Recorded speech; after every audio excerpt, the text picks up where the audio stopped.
Buddy, put that thing back in its holster. We haven't gone anywhere. I don't understand. Check out the MichaelDukesShow.com for information on how to get access to the podcast. Welcome to the party, pal. The Michael Dukes Show.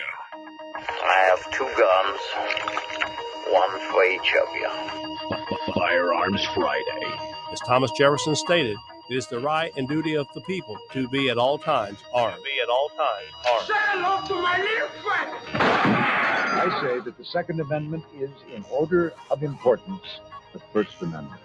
The right to keep and bear arms is the one right that allows rights to exist at all. The Michael Dukes Show. The right to keep and bear arms shall not be infringed. Firearms. From my cold, dead hands. Friday. Here's my rifle, this is my gun, this is for fighting, it's for fun. Firearms Friday. Firearms Friday, your chance to sound off on issues of a 2A nature, right here on the big radio program. Good morning to you. It's going to be a nice day today. I mean, I can already see the sun out on the horizon. It's going to be gorgeous. And, of course, that's the only thing that could make a beautiful Firearms Friday better is beautiful weather. So enjoy it out there. Hello and good morning. Welcome to the program. For those of you who haven't experienced a TGIFF moment, Firearms Friday is the one day a week where we focus on issues related to the Second Amendment, to gun rights, to gun culture, laws, 2A talk. It's all about firearms and firearms goodness today for a variety of reasons. Most importantly, the fact that the Second Amendment is probably the main reason why this country has remained as free as it is. It's pretty astonishing when you really look back and you really go back and think about it, and you see how integral firearms and gun rights have been to where this country came from the foundation, and how it has remained a bulwark against bureaucracy and political ambition. I don't think it can really be laid out any clearer than that. The Second Amendment, and again, as you go back and you do some reading, and I don't know how many of you have read the writings of the founders, both during the formation of the country in the form of the Federalist Papers and the Anti-Federalist Papers, the writings of Thomas Jefferson, Madison, and Adams, as they corresponded with each other, both again pre-Constitution and post-Constitution. But there's a lot of discussion on this, and a lot of discussion on how to keep the country free. And one of the things that they continually came back to was that the power was inherent in the people, and they needed to be able to essentially protect themselves. The whole enemies, foreign and domestic comment is part and parcel of that, because they were very worried. They had seen what could happen with bureaucracy, government, bureaucratic overreach in government. They were doing it under a monarchy, obviously, but they were also concerned about what could happen, and they understood things. They look, these guys were students of history. They understand, the fall of Rome, which was that was the Roman Republic, and how that was kind of changed and bastardized over the years, and how it eventually fell due to political ambition, infighting, and bureaucracy. And so they took a good hard look at this, and you have to understand that the Second Amendment protects us not just as the news media would have you believe, where that gun lovers, the gun nuts, whatever they want to call us, members of the gun culture, not just that we're threatening to march on Washington, D.C. with ARs raised and pitchforks and torches in our hands, and we will take this country back, right? That's kind of the mantra. That's how they paint it up. But the bottom line is that the Second Amendment is more of an implicit threat. It is an implied threat more than an overt threat, right? Again, we're not marching in the streets, usually, with this kind of stuff, but they know that they can only hold the line so far. They can only go so far before Americans will push back. It's really interesting to see how that implied threat has held the line for so many years. 200 and what is it? 245 now. 245 years that it has held that line and held back. Now, it doesn't mean that there hasn't been mission creep. There hasn't been bureaucratic overreach, that there hasn't been, political ambition. It just means that it could have been so much worse if the citizenry didn't have the option to basically say, no, we will not comply. Because, well, look, we've seen it in history. We've seen it in modern day history. Look at what was happening in Russia when they were having these protests about the war in Russia, about, what was it, Andriy Navalny, the guy they were putting in prison, when they were basically protesting his incarceration and everything else. And they protested, and it was a crackdown. They had no way to defend themselves. These citizens are not armed at home, able to push back on anything. There's no implicit threat. They have no way to defend themselves. And I think that's one of the ways that, the founding fathers understood it. And there's something uniquely American about this intrinsic, I guess integral, I guess is what it was a better word, integral part of America with firearms. Our country was founded and grew as a nation as technology for firearms increased and grew. Everyone had one at the very beginning because it was how you ate. It was how you defended yourself. There was no constabulary out in the hinterlands. And so all these things people became, and it kind of became part of the American mythos, right? It's kind of what we do and who we are.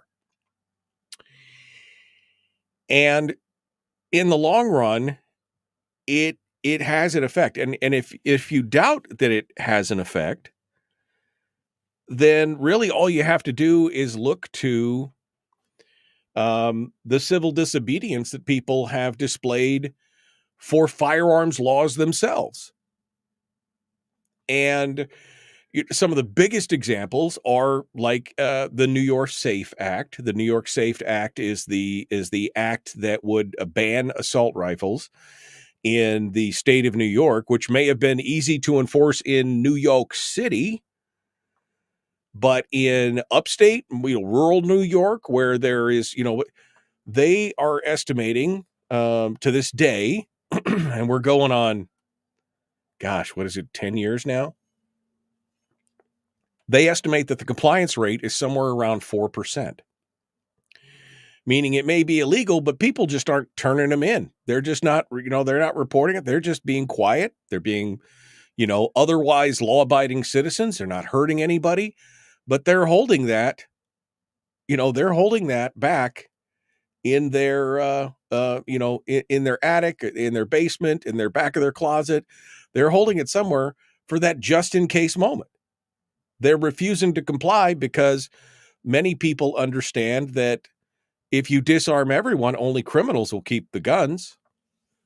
Of course, that does fulfill the old prophecy of when guns are outlawed, only outlaws will have guns. But we've seen a similar thing happen in Connecticut with their assault weapons ban. Similar things happen across the country where people just refuse to comply with laws that they understand will do nothing to keep them safer. There's discussion, we always hold up Australia as if Australia is the end-all be-all of gun. We should do what Australia did. And yet we then find out that the crime statistics after the gun confiscation, murder skyrocketed, everything else, bad guys. Then years later, they busted all the bikie gangs. That's called what they call biker gangs in Australia, bikie gangs, where they were taking over whole machine shops in, suburban Melbourne and Sydney, and they were cranking out machine guns at a prodigious rate for their own criminal enterprises, even though, again, they're criminals. They don't care about the law.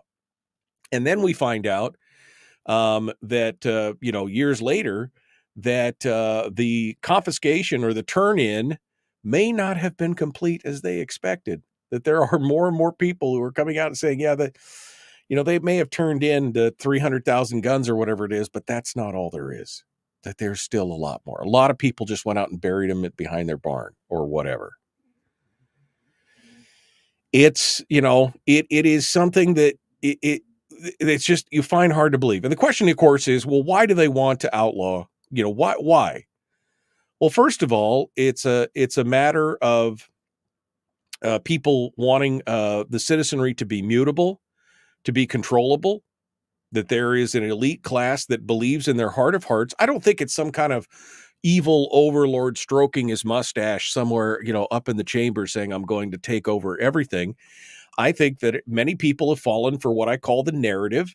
And that narrative is the only way that we can move forward in a meaningful way as a society is with the direct benevolent intervention of government, right? That we've got to have the benevolent hand of government in every part of our lives if we're going to move forward in a meaningful, practical way. And there are people who have bought that hook, line, and sinker. That somehow we, as people, can't govern ourselves, can't do it without the whole government thing. And so they believe the only thing standing in the way of that beautiful vision that they have is that these pesky people who just want to be left alone and want to protect themselves and want to just kind of do their own thing and don't want government intervention. They look at us like we're the poor, retarded children that just need to be picked up and helped. And that's how they do it. I guess I'm not supposed to say retarded. I'm sorry, handicapped people, whatever it is, you know what I mean? And that's where it's come from. That whole ideology. And we're in the way of their plans. And the more we push back, the angrier these people get because we're ruining a perfectly good utopian fantasy in their mind. And again, they pay no attention to the facts. They pay no attention to the fact that, that criminals don't care about the law, that we've got 20,000 different regulations on the books under U.S. Code Title 19, which is all the gun law areas, 922, sorry. But one more law will fix all the problems we have. So it's just it's so frustrating. And then we see society as a whole start to turn. And we start to see not society as a whole, but certain sectors of society, especially popular sectors of society. This morning, I got a couple stories that I want to talk about. And I guess I'm going to open up the phone lines now. So I'll open up the phone lines now. Phone lines, whoops, wrong one. Phone lines are open. If you want to sound off, you could feel free to do so this morning. 319-527-3864. 319-527-3864. We're up on the break here, but I want to tease what we're going to do because things are getting tougher, right? If you watched YouTube over the last 15 years, can you believe that it's been 15, almost 20 years since YouTube launched? If you've been watching YouTube over the last 15 years, you've seen a complete and total change from what it was to begin with, a free and open platform for information to be shared and discussed, to what it is today. You see how people have weaponized the news media, how they've, done all kinds of things.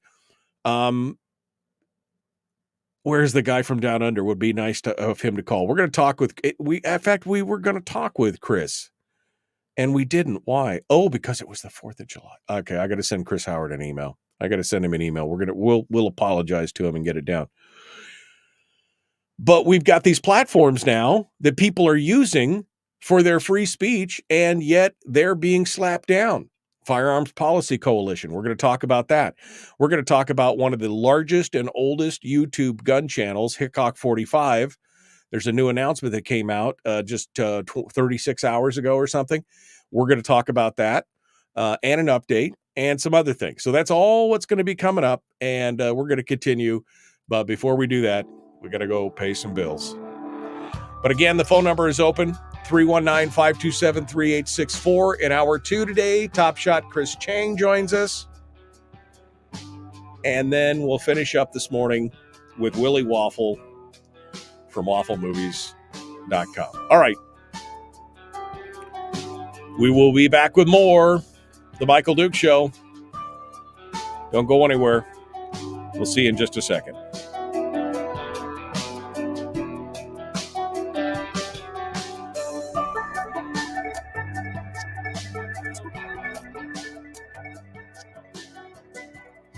If you missed the show, you can listen to it on your time with Dukes On Demand. Oh, and it's free. Like America used to be. Streaming live every weekday morning on Facebook Live and MichaelDukesShow.com.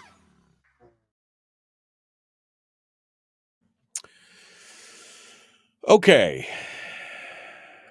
Man, you guys are all just, what are you doing? You're all trading different gun tips. Where can I buy ammo?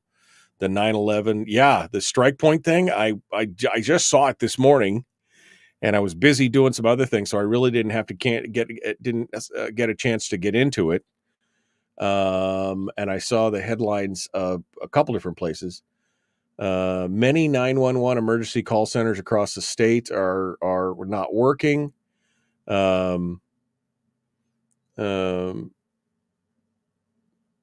It wasn't a security incident or a cyber attack. It was something else. Anyway, it's welcome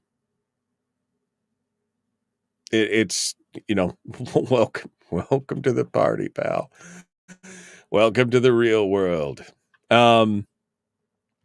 Yeah. So Chris Howard, that's right. Cause we kind of set something up a couple weeks ago, hadn't we? And then I think it was for the 4th of July Friday, and I didn't realize it at the time. We had to move Chris Cheng because, Chris and I didn't even think about it until I think it was the Monday, and I'm like, dude, so anyway, here we are. So Chris Cheng will be joining us. I will get a hold of Chris Howard, and we'll make all that. We'll make all that happen. It'd be nice to have Chris on board and talk with us about that as well. Yeah, as MD strokes his mustache, because I just thought it was one of those funny things, where it's not some kind of evil overlord plotting the overthrow of the world. But yeah, that's how I picture these people in my mind, right? Sometimes it's just that they're busy plotting to take over and control everything. Good morning.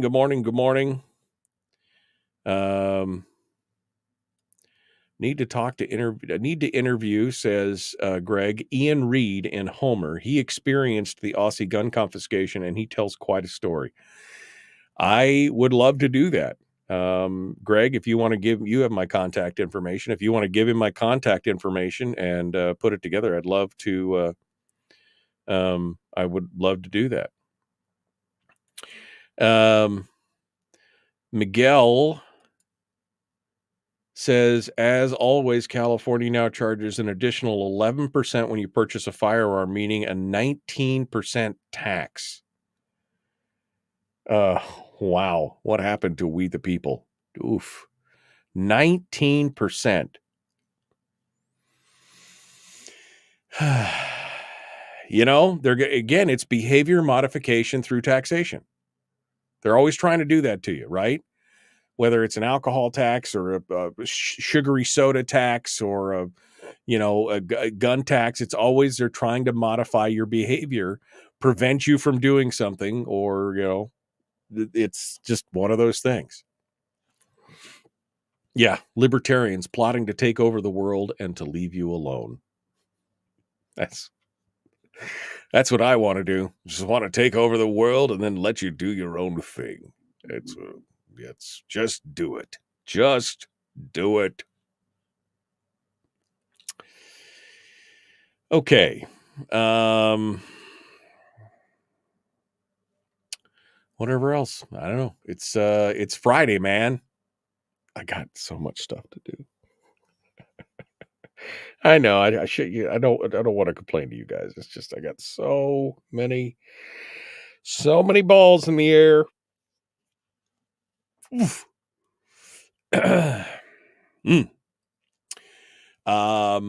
Okay. Well, we're about 30. We should tax stupidity. Behavior modification through taxing. We're going to tax stupidity to improve academic scores. You're too stupid. Tax on you. You're too stupid. Tax on you. Yeah, but then the government would want to incentivize stupidity because that's how they make all their money. That's the problem. All right, we got to go back. We're jumping back into it. The Michael, what Brian? He's so Brian today. Let's get back into it. Here we go. Common sense, liberty-based, free-thinking radio. We're going to talk about Hickcok45 up next. Let's do this.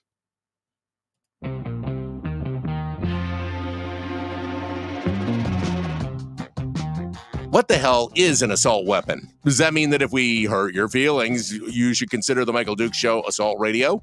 Okay, we can accept that. Here's Michael Dukes. Kind of a dick, but somewhat funny. It's the somewhat funny part that really brings out the blue in my eyes, which are green. All right, let's continue on. We're talking about, of course, the Second Amendment and everything else. And before we went to break, I was just talking about how we had these platforms of First Amendment freedoms, and how when platforms like YouTube and Twitter and all these other ones came out, first they were just kind of an anything goes. We're going to talk about these. They were basically the public square to discuss kind of any topic. I mean, you wanted to figure out how to fix your washer and dryer, you could go to YouTube.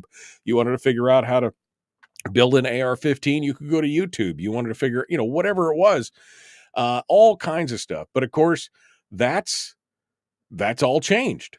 That's all changed, and it continues to change. And there's no better example of this than what just happened just a day or two ago to one of the largest and oldest firearms channels on YouTube. And that is Hickcok45. And this came up in my feed, and I just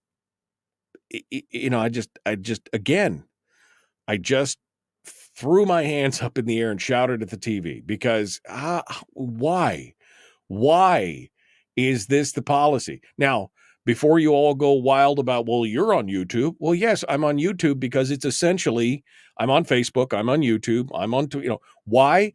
Because they're essentially the default public squares.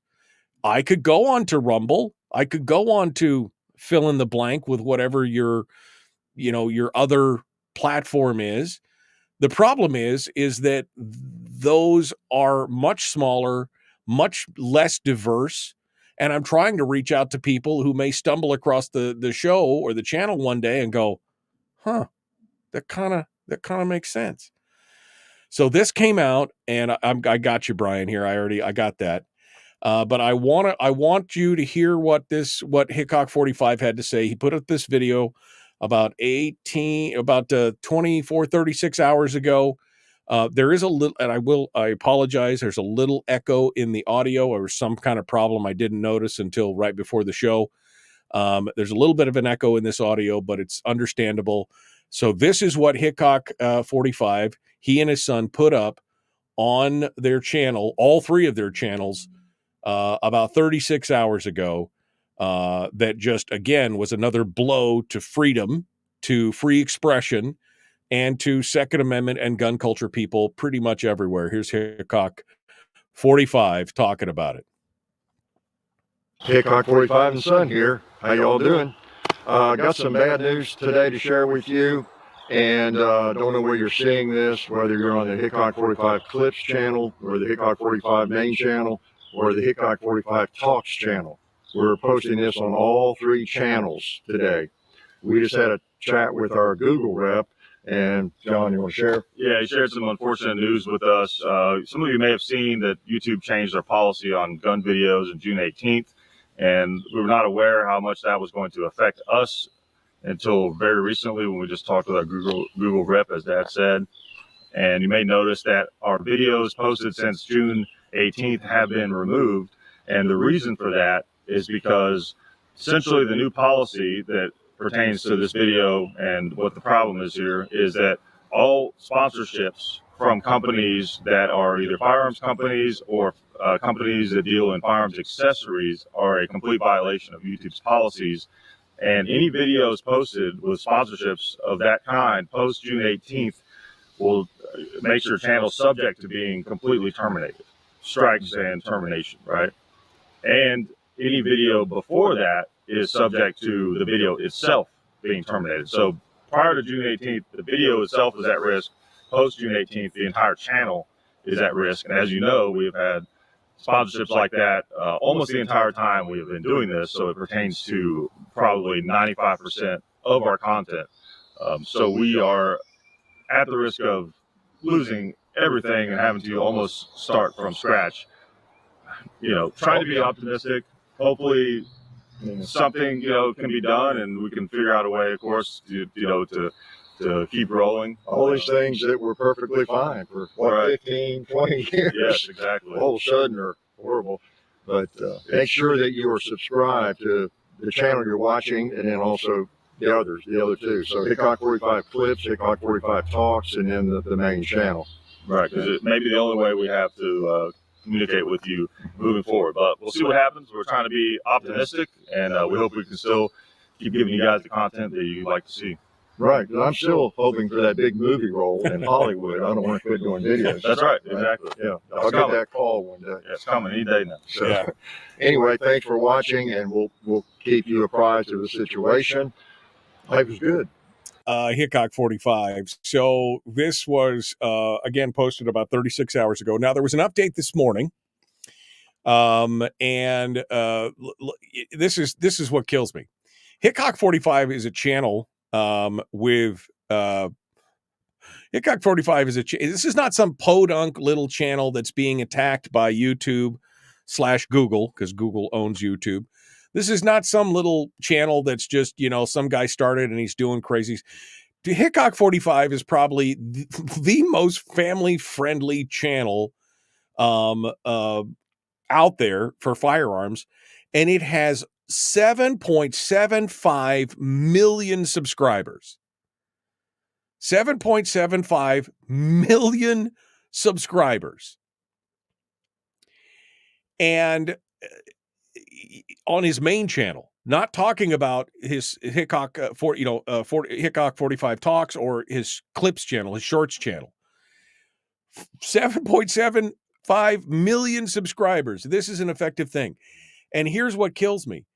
This new policy started on June 18th, and I've talked about bringing, somebody has encouraged me, you should have so-and-so sponsor the show on Fridays, Cabela's or Bass Pro Shop or, some smaller local guys, some local gun store or things like that. The problem is that I can do that on the radio. It's easy. It's easy to advertise that on the radio. But since we simulcast the show on Facebook and YouTube and Twitch to try and catch some of these younger audiences and maybe interest some other people in it, the problem is, how do we do that without getting smacked down by YouTube or Facebook or Twitch? Radio listeners may not care about that, but I'm trying to increase the reach and the breadth of the show to try and bring more people into this conversation. I mean, I don't ever expect to be like a million channel subscriber, but, if we had 10, 15, 20,000 people subscribed in the state of Alaska, that'd be a pretty cool thing. But now I couldn't do that because this new policy, not only does it bar every video that you've done so far, it immediately could cause your channel to be struck. I mean, this channel to be struck down and killed. They also said in that video, they're going to go back through 15 years of video and retroactively strike out, not give strikes to the channel. They wouldn't lose the channel over an old video, but they'll just remove the video. And as Hickcok said, most of those videos have those kinds of sponsors in it. And it's not just advertising for guns. It's advertising for accessories, gun accessories. So, optics, slings, whatever. The Sonoran Desert Institute, which if you watch any YouTube at all that's related to guns or outdoorsy stuff, the Sonoran Desert Institute is a huge sponsor of a lot of channels. It's a gunsmithing institute in the Sonoran Desert, SDI, and they do a lot of advertising on YouTube. So that's a gray area, right? Now, the update this morning,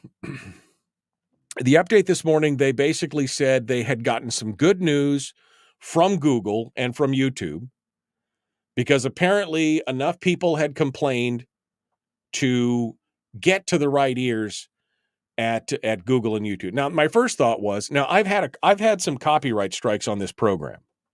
Inadvertently, I remember one of them was for a Christmas thing where I played 15 seconds of my favorite Christmas song, and I got a copyright strike because it was copyrighted music. And then one time I was interviewing somebody. I don't remember who I was interviewing now. I don't remember, but there was some conversation about the election, the 2020 election. And even though I'm not a believer in the conspiracy theory around the fact that the whole election was stolen, my assertion is that I think that there are some irregularities that need to be addressed and looked at, and I'm concerned about it, but I don't believe it was stolen. But because my guest expressed that, I actually had a chance where they're like, "We will take down your channel. We will take down your channel. We will take," and there was nobody to talk to. There was no way. There was no interaction. There was nobody to reach out to. There was nobody to, so, and especially as a small Facebook or a YouTube, I can understand that. But this is Hickcok45, a guy who's got 8 million subscribers, and he can't talk to the right people at Google or YouTube to get this done. Anyway, so here was the good news. Here was the good news that he gave out this morning, that there was such a pushback. And by the way, that first video, which was put out 36 hours ago. I'm sorry. Let me go back over here. The first video that went out has over 2 million views, I think, in 36 hours. I'm looking for my history here so I can look at the actual video and make sure where it goes. 1.9 million views in 36 hours.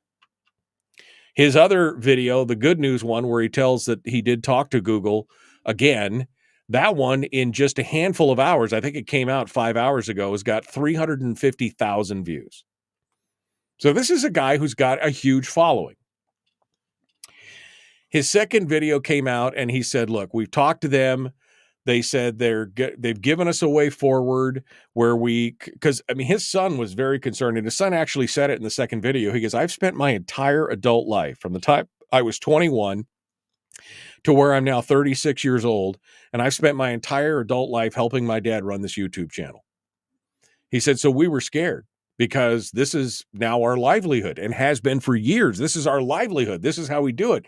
We had the chance of having that whole thing yoinked out from underneath of us. He said, but they now have a path forward. He said, apparently they're not going to go back on the older videos.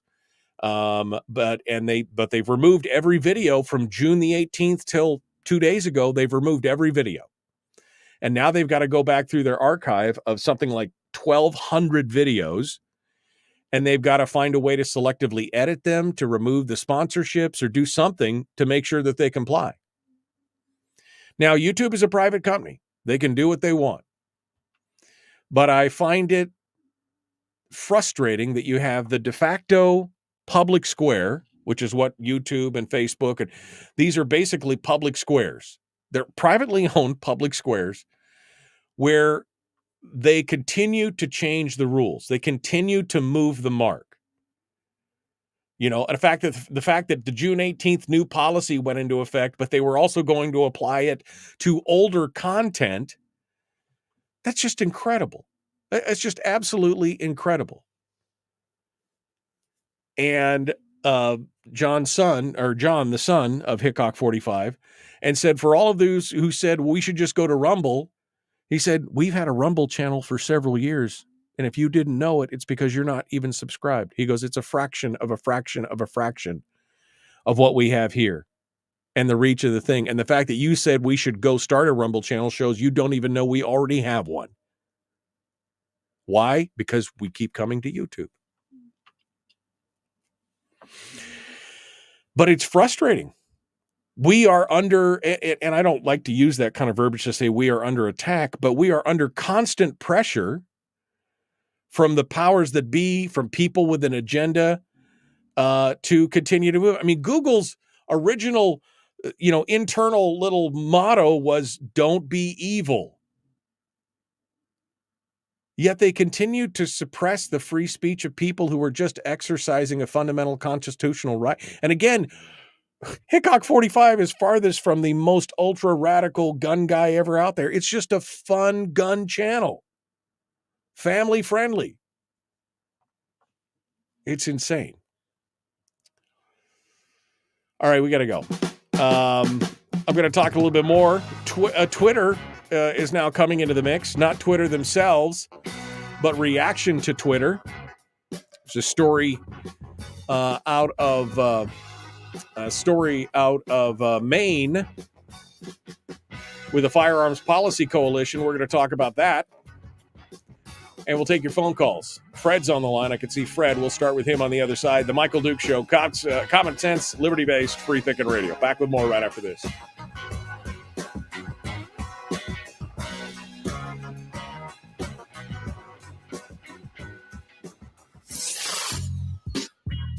What is that? Common sense. Regularly heard on American radio. Michael Duke Show. Radio.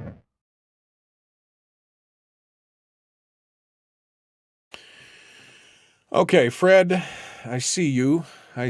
Fred. You there with us this morning, sir? How you doing, Mike? Good. Hold the line, my friend. I'll be right back to you. Okay, you're all alone. Number one in the queue here. Be right back to you. Okay, thank you. All right, let's muted. Let's go over. No, I didn't want to mute that. I wanted to mute that. Unmuted. There we go. Got it. Okay. Let's see. I don't. Greg says, I don't pay YouTube Premium due to their politics. I just suffer with the ads. That's why they made ad blocker. Except on your TV, you can't have it on your TV. But yeah, it's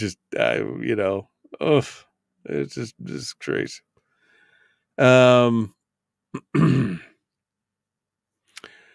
Let's see. Why did we have to call, email, or whatever to complain in the first place? We live in America. Well, the problem is, Miguel, it's not a problem, but the issue is that, again, YouTube, just like Facebook or Google, it's a private company, right? They can do with their platforms what they want. They can say, we want this content, but not that content. I mean, this is America, right? I mean, we should be, but it's not a public square. It's the town square, but it's not a public town square. And so I stand by their right to do what they want to do, but I also stand by my right to basically complain to the rooftops about some of the stupid things that they're doing.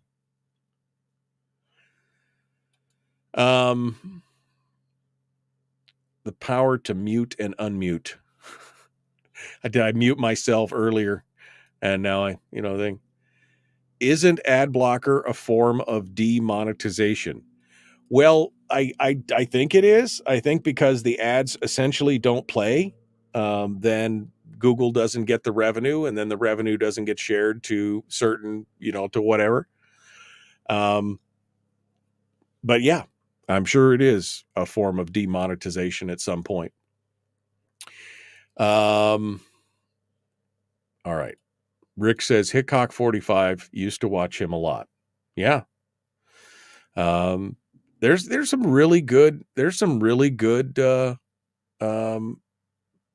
channels out there. I mean, I really enjoy some of it, and sometimes I'll discover a new one.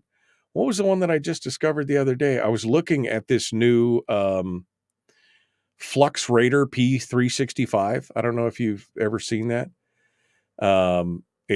It's a little conversion for a SIG P365 that puts a frame and a little stock on it. And it's anyway, I discovered a YouTuber named Micah Mayfield, who I'd never heard of before, but he's got quite a following.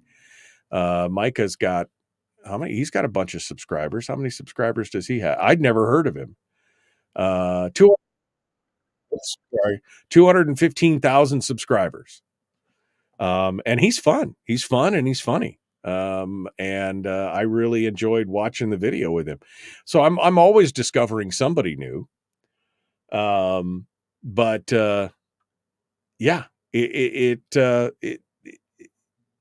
it's frustrating when you see some of your people that it's like watching the video you saw Thunder Ranch, that apparently the Trump shooter was wearing a Thunder Ranch t-shirt.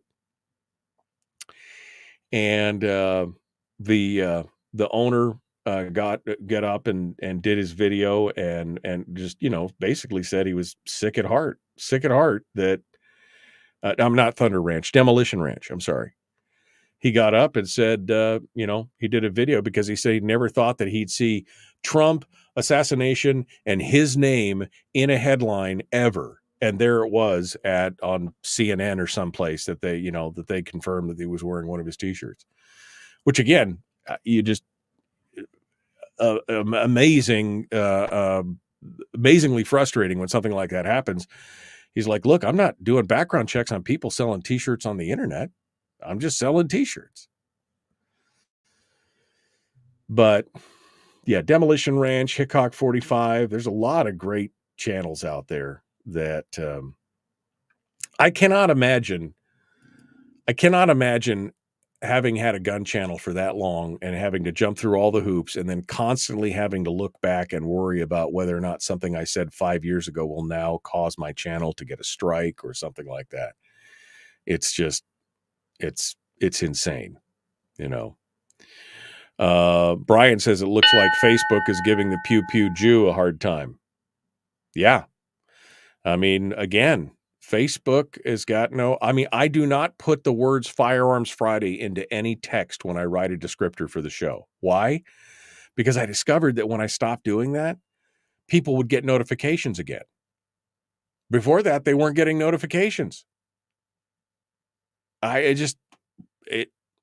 Shadow banning. It's a thing. Believe it or not, it's a thing.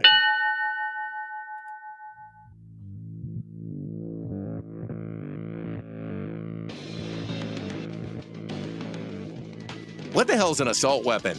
If we could just figure out how to get all of the murder guns and the attack guns and not keep selling those to people and just sell protection guns, I think that would be great and solve a lot of problems. Does this mean that if we hurt your feelings, you'd consider the Michael Dukes Show assault radio? Okay, we can live with that. Here's Michael Dukes. All right, welcome back. The Michael Dukes Show, Common Sense Radio. We're continuing on. Phone lines are open for this beautiful Firearms Friday. Going to be a hot one today, it looks like.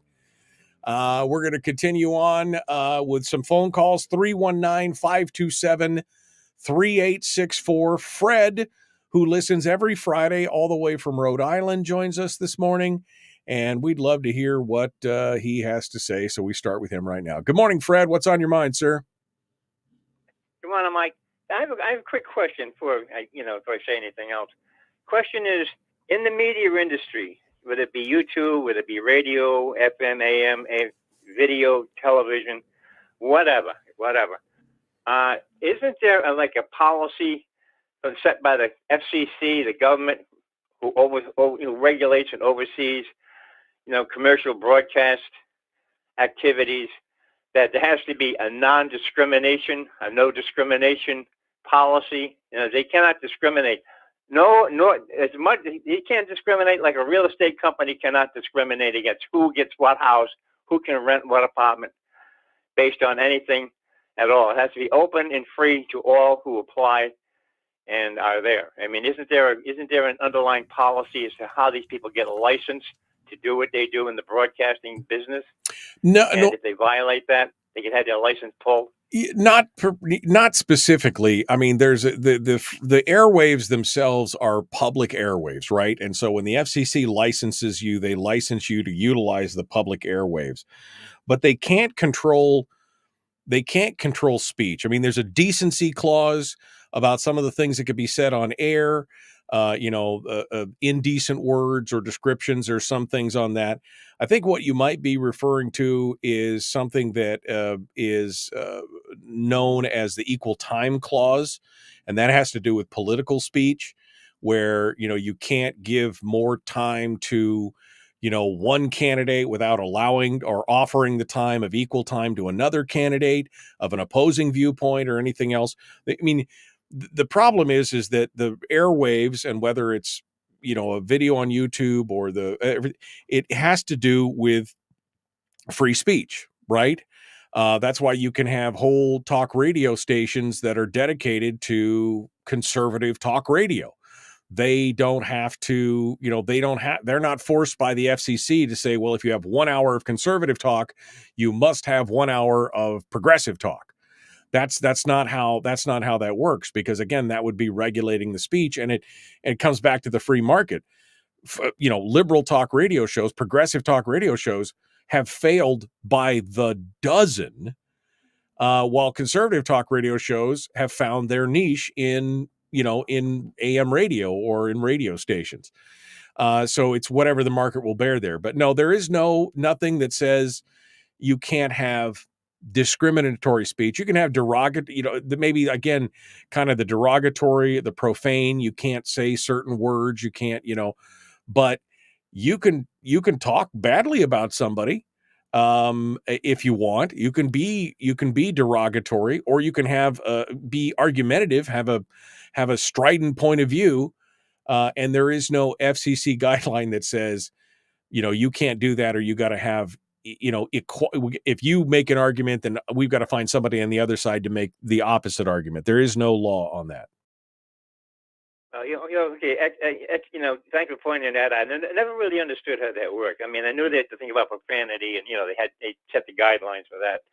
But I figured they were all tied together because they're all kind of associated with like the Emergency Broadcast Network. I mean, that's kind of like a government oversight and intervention and regulation and control. And from that standpoint, linking them all together in a time of need.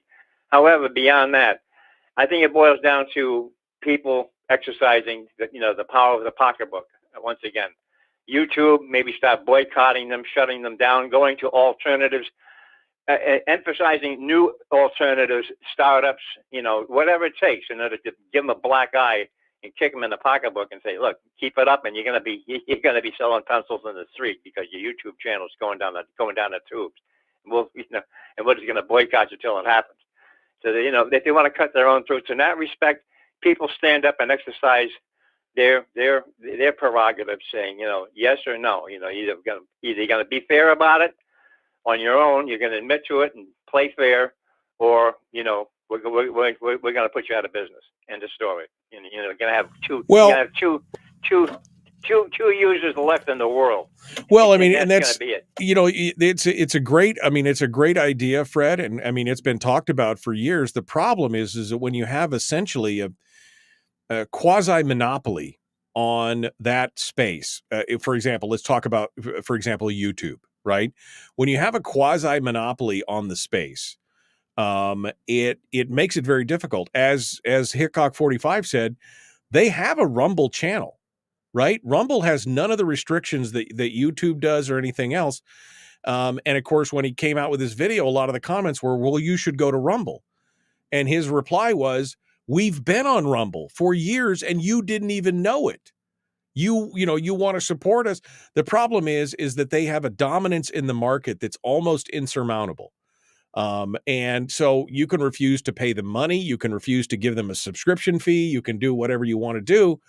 But even then, you're going to have a hard time getting the same reach on Rumble. Even again, many of these people who have been huge YouTubers have gone over to other platforms, and they've tried to get the same success on those platforms, but those platforms just don't have the overall viewership, and so it makes it very difficult. So while in theory that sounds like a good idea, it makes it difficult. Anti-monopoly policies in this country. Look what they did to AT&T. Look what they did to Bell Telephone. Look what they did to, a lot of the other public utilities. And these are public utilities, but still, they started out as private companies, right? Right. And the same thing, they started busting them up. Well, I'm not a fan of calling in government to crack down on business. They're doing their thing. I think it will shift. I think you will see a shift in that. I don't think it will be as fast as we want. I don't think, maybe some of these alternatives will start to come up. Maybe Rumble, as they continue to crank down the policies at YouTube and Google, maybe maybe Rumble or some other platform will come up and start to get better and better. But it's just going to take some time, and all we can do is continue to fight the best fight that we can. And the reason that I'm still on things like YouTube, even though I get frustrated, why I'm on Facebook, even though I get frustrated with their policies, is because they have the widest reach, and I want to involve as many people in the conversations as I can. So, it is what it is. It's frustrating. I'm down to the last minute here, Fred, though. I'll give you the last minute. You're right. It is.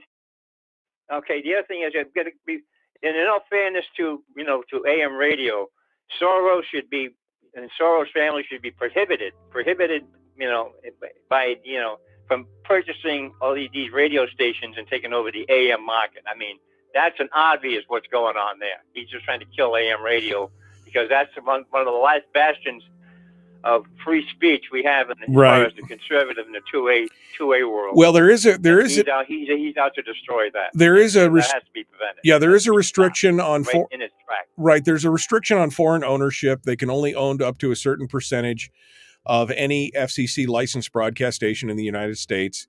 I think it's 40%, if I remember correctly. So he can't buy a dominant position, but it is troubling to see that he's moving in that direction. Thanks, Fred. Hold the line for a second. Folks, we're out of time. Hour 2. But yeah, there is a restriction, Fred. Again, I think it's 40 or 41%. It's a weird percentile. They're limited. Foreign entities and foreign individuals are limited in their ownership rights in different companies. But Soros has made a big play. He's made a big play in funding purchases of a lot of different radio groups and clusters and companies across the United States to take up to what the legal ownership limit is. It doesn't mean that he doesn't have full control, but if you own 40% of a company, you've definitely got a big say in what's going on there, and that is a little troubling to me. It is, and like you said, that something like that should be pointed. Once again, it's the creatures living under the rock that are getting, doing all the damage, and want to do more damage. And it's time to drag them out of the shadows into the light, and let the public know and see the outrage, as to what these people are actually doing. This is the problem we have in this country right now. Is there's too much crap going on that people aren't seeing. People aren't even aware of it, and you get these scumbags doing what they do. And, there's no way, there's technically, because they're really unknown, they get away with it. Lie, cheat, steal, but don't pull the curtain back and expose what they're doing. And that's the problem. That is a huge part of the problem we're having today. Well, I agree, but again, I still disagree, Fred, that I hate going back to the idea that we just use government to enforce our views, on things. But it doesn't have to be government. It's public outrage. To the Public point where outrage should be. They're going to pull their feet to the fire, saying, "Hey, Yeah, you do something about it, or we will." And you don't want us to. Yeah. Don't want us doing it. Yeah, absolutely. So take your choice. Yeah. All right, Fred. Well, it's always good to hear from you, my friend. Thank you for sounding off this morning. I appreciate you. Appreciate you ringing us up. Thanks for listening today. Okay, talk to you again, Mike. Take care now. All right. Bye now. Thanks so much. All right. Fred in Rhode Island hanging out with us here a little bit this morning. Teresa, who was it just said? Teresa said, I just went to Rumble and typed in the name and it says no channels. I'm just telling you what rumble.com. I mean, the thing is, I hardly ever go to Rumble. I know Bongino's been doing pretty good over there. But Bongino, even right now, Bongino is live right now. Dan Bongino, he's live right now. And he's only got 6,000 concurrent viewers right now. Now, compared to my 60 concurrent viewers, that's huge, right? But Dan Bongino had, he had hundreds of thousands of people watching him on YouTube. So you could still see there that it's still Hickcok45. It's right there. I'm looking right at it. I'm looking right at his Hickcok45 YouTube channel or a Rumble channel. Teresa, she said that there was no channels found. There's the Hickcok45 channel right there. I'm just looking over here. Hey, look at that. with zero videos. There it is right there with 0 videos. I can connect to Rumble. I guess I should connect the show to Rumble in the morning just to see what happens. But yeah, I do have a Rumble channel. I've just never connected it because, again, there comes a point when you start to spread your, when I'm multicasting and I'm spreading it to Facebook and YouTube and Twitch. Like right now, I could see how many viewers are on. Here we go. 26 viewers on Facebook, 8 viewers on YouTube, 1 viewer on Twitch right now. So we're at 35, which is normally we're up towards 60, but on Fridays it's always a little lower.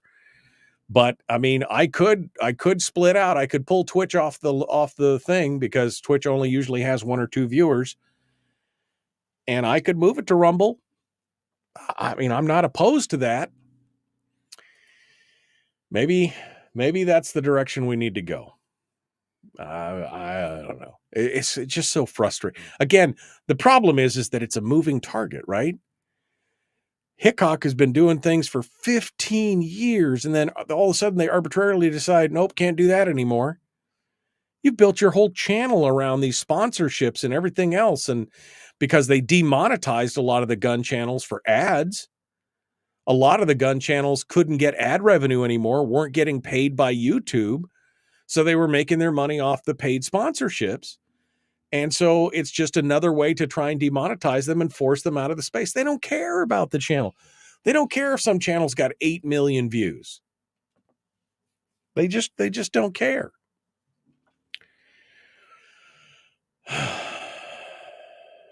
So frustrating. Anyway, all right. Well, you talked me into it. Maybe I'll figure out over the weekend how to. I guess I'll figure out how to add Rumble. I can add Rumble to my. I multicast through StreamYard, so I'll see if I can. I'll see if I can add it to my multicast, and I'll make it Rumble instead of because I only think I can do 3. If I can do 4, I'll do Rumble as well as Twitch. There you go. Waffle House is busy today, says Harold. Congratulations to your son on graduating from boot camp, Harold. Enjoy your waffle. Man, now I'm hungry for waffle. That's what I'm hungry for waffle. Tawny said she would watch on Rumble. Greg says go ahead and add Rumble. I mean, how many of you would watch on Rumble versus YouTube or Facebook? How many of you would watch because I don't think there's been any Facebook or any YouTube comments today. I know there's YouTubers who are watching, but I haven't. Oh, Teresa posted on. She's watching on YouTube, but most of the comments have been from Facebook today. In fact, nobody has commented on. So how many would watch? How many would watch on Rumble? Say yes if you'd watch on Rumble. Say yes in the chat right now. Here we go.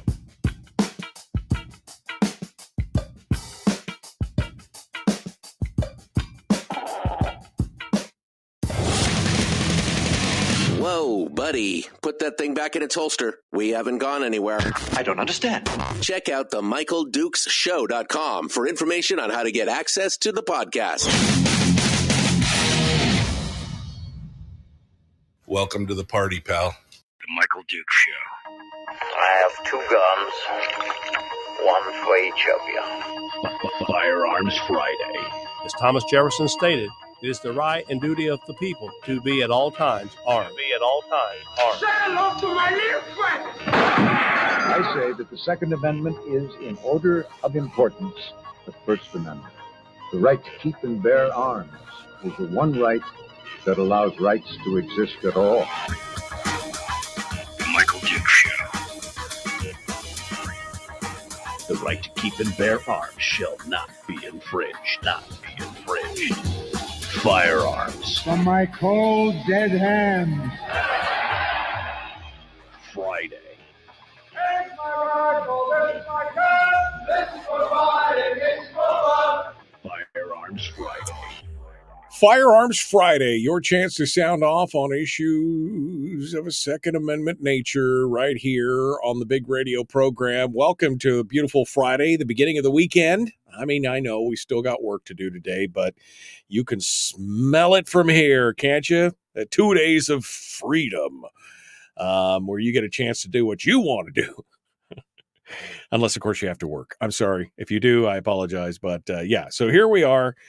Doing our thing every Friday. We get a chance to talk about issues related to the Second Amendment and discussions on gun rights, so the gun community, laws, sometimes tips, tricks, tactics on different things and everything else. One of the things we love to do on Fridays is, of course, talk to you, the listeners. The whole point of Firearms Friday was to try and maybe educate people who weren't that firearms savvy.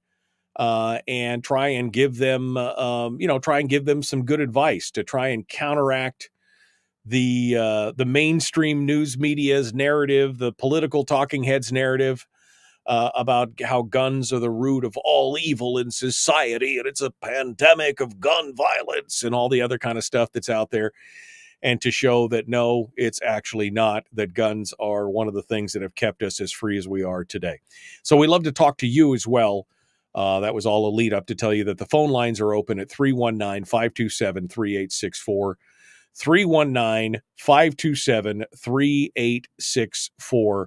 I'd love to hear from you guys. If you would love to, if you call in, sound off, if you want to talk about anything related to firearms, we'd love to hear what you have to say. So feel free to dive on in and let's discuss it, shall we? Any topic, as long as it's related or tangentially even to guns, is fair game. We were just talking about YouTube and the new policy changes on YouTube, which have directly affected many people. And in fact, quite honestly, it could affect me. I've been talking with a company that sells some firearms type stuff or related product. And they were talking about wanting to sponsor Firearms Friday on the, every Friday. And the problem is, if they did that, it would only be available on just the radio stations instead of the radio stations and the internet, because both Facebook and YouTube prohibit any kind of endorsement or promotion of firearms or firearms related material. You just can't do it. You can't talk about it. They will smack you down harder than, it'll just be like the hand of God from space will come down and smash you into the ground. And sorry, your channels are both removed. And that, it's frustrating. It's very frustrating. And I feel it for sure. But people want to weaponize this stuff all the time. And if they've got an agenda, they want to silence people. As I said it to Elise Galvin yesterday, I said, the answer to speech you don't like is more speech. The problem is that when people have their hand on the throttle of what's going on, in the case of like Facebook or YouTube, the powers, the companies that own the Meta or Google, when they have their hand on the throttle and can open or close it and shut you off, they don't have to speak back. They don't have to come back and countermand your arguments. They don't have to offer a counter narrative. They just shut you down. And that's unfortunate. That is a totally unfortunate thing. But it's not just the social media companies, it's the weaponization of other things. I want to talk for a minute about the Firearms Policy Coalition. Cam Edwards has got a piece up in Bearing Arms talking about this. They've got they sent a letter to Maine Governor Janet Mills and the Secretary of State Shayna Bellows after a news outlet reported that one of the group's posts on X, the Firearms Policy Coalition's posts on Twitter, now X, was reported to the Maine State Police. The post was from December of last year, and it was a short and pithy response to an interview where Governor Mills indicated she was open to the ideas of banning semi-automatic rifles. This is after the Lewiston shooting, right? So she said she was open to the idea of banning semi-automatic rifles. And the Firearms Policy Coalition, in their tweet, said, the Cam Edwards says it's a pithy quote. I would say it's slightly more antagonistic, but there's nothing wrong again with the free speech. The tweet was 3 words. The tweet basically said, F you, no. That was the tweet. Okay. Be offended by the language, do whatever you want. But basically she came out and said, I think I'm open to the idea of banning semi-automatic rifles. And the Firearms Policy Coalition said, F you, no. So, that might have offended some people, but it's not a threat. But according to the Maine Wire, which is a news outlet in Maine, some of Mills' staffers were so bothered by the tweet that they reached out to police. In a December 20th email with the subject line "gun tweet," Mills' press secretary forwards a link to the offending X post, noting that the post was making the rounds, and that another staffer immediately forwarded the post to the Maine State Police employee responsible for protecting the governor. It's unclear why why exactly Mills staffers would construe a stalwart defense of American civil liberties by a nationally renowned civil rights organization as a matter worthy of elevating it to her security detail. Now, neither the FPC nor Robinson alleged that the governor herself even saw the post, much less agreed that it should be forwarded to the state police, and law enforcement, thankfully, didn't appear to actually have acted on that tweet, which is great. But the fact that you've got bureaucrats who are so offended by anyone that would have, who is so affected by anyone that would speak harshly or have a contravening viewpoint from their, in opposition to them is so crazy. It just kind of boggles my mind. And the fact that they then take it and would utilize the levers of power or the mechanisms of power and utilize it to try and smack down that free speech is insane. Absolutely insane. So FPC responded, and it was so FBC responded to the governor and basically wrote the following. They responded to the governor and the Secretary of State. FPC, the Firearms Policy Coalition, is a human rights advocacy organization working to create a free world. We understand from a recent news report that state personnel forwarded our online communications to your state police. Our approach may leave little to wonder, but please know that we take First Amendment protected rights just as seriously as we do others. You must surely be aware that our ex-post responding to Governor Mills's discussion of an immoral ban on protected arms is clearly protected speech, as there is absolutely no uncertainty about the law regarding this form of speech. If not, some education is in order. Naked authoritarianism, such as efforts to chill free speech, is not acceptable to FPC and our members. We strongly encourage you to learn more about protected speech and arms.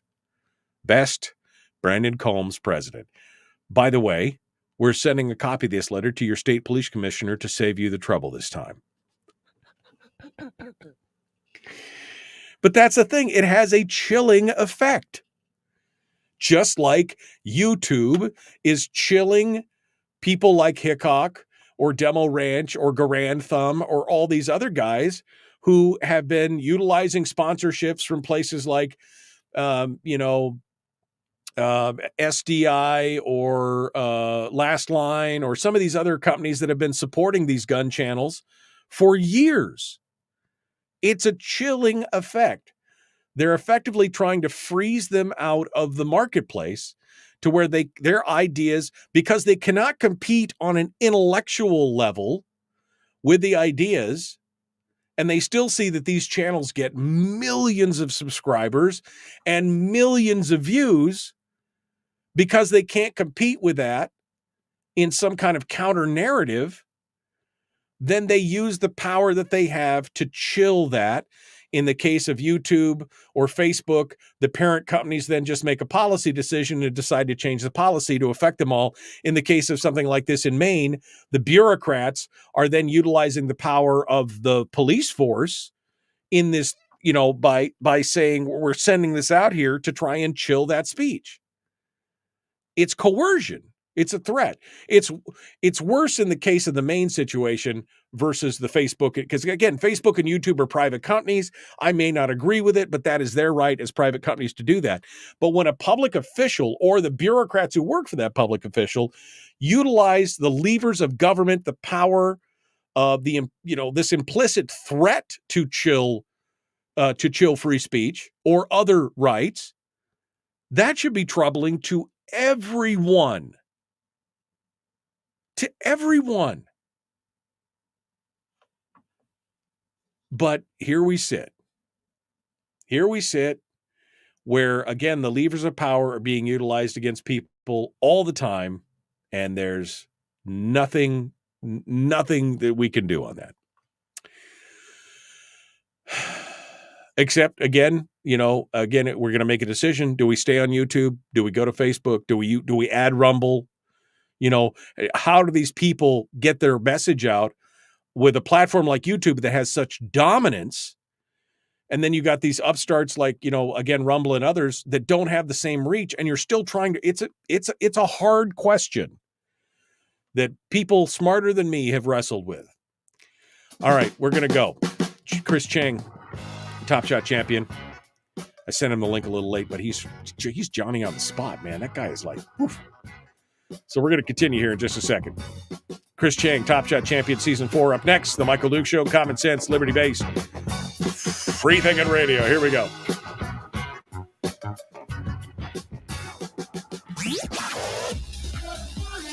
Our light, our guide, and our trusted friend. Michael Duke Show. Okay, Chris Cheng, Top Shot champion, season 4. Top Shot. He joins us this morning to talk about hello. Hello, good buddy. Man, I saw your sweaty face yesterday. What was you were coming from your post workout? What were you doing? Where were you? You were, I don't know. You look exhausted but happy. You were. Yeah, I've been lots of places around the world. Just came back from a 2-week trip from Italy and Germany. I was, this thing called Barry's Boot Camp, which is like a high intensity interval training group class that I love. But yeah, the trip was amazing. It was doing World War II research on a group called the Purple Heart Battalion, which is a group of Japanese Americans who volunteered, from the incarceration camps, here stateside during World War II.